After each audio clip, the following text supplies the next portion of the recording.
One of the reasons we started this podcast is because it's not just that we don't give a shit. We want other women to feel comfortable talking about their Of bodies and course. their Yes. sexuality, and we still encounter puritanical sort of views and haters towards us. So we kind of get it. But that leads me to Hence the sweatsuit. I'm wearing my She's all sexy. my I'm- Jeanette bra Yes, today. yes. Wow. She goes hot, but you know what? Just people come at me anyhow, just because I ooze sex appeal. She's so I'm like, competitive. hey, She's a squirter. I'm a squirter. What do you expect? course I she got is. a What do you reputation to live up to. All right. So this now makes me think, is this the reason that you decided to create an OnlyFans account so that you could express your sexuality in a, quote unquote, safe place?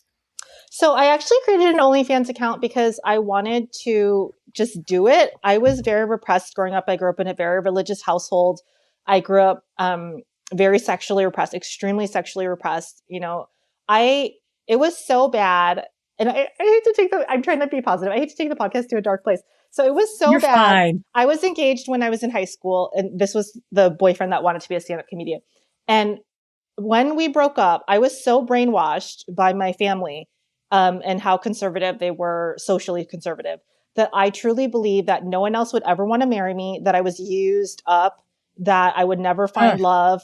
And that's why I was suicidal, because I was taught that women save themselves and their virginity for marriage. That's what I was taught. And I really, truly believe that.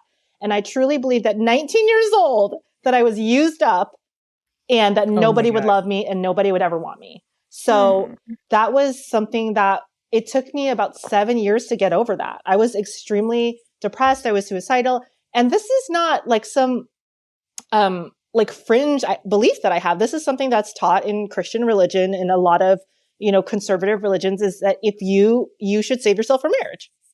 Mm-hmm. And so and there's terrible advice. Terrible advice. I actually believe the exact opposite. I think young girls should go out and do whatever the heck they want, as long as they're safe and, use protection. And want to stay married. I think they should explore before they get married as much as possible. And that's something that I believe now. Obviously, it's different. But it took me about 7 years to get over that. And so as I started, another thing I wanted to do was model, but I was really shy and just, ashamed of my body. And so when I turned 39 and around 39, I started thinking about doing OnlyFans. Not for any sexual reason. And it was still quite stigma now. A lot of people mainstream do it now, but at the time it was still kind of stigma. And I was like, you know what? I'm turning 40. I don't care. Who cares? So I did a boudoir photo shoot and I posted it, and I had posted some other modeling stuff on Instagram. And I was like, you know what? I'm just going to start an OnlyFans and do it as a positive body positivity for me to accept myself. And so that's why.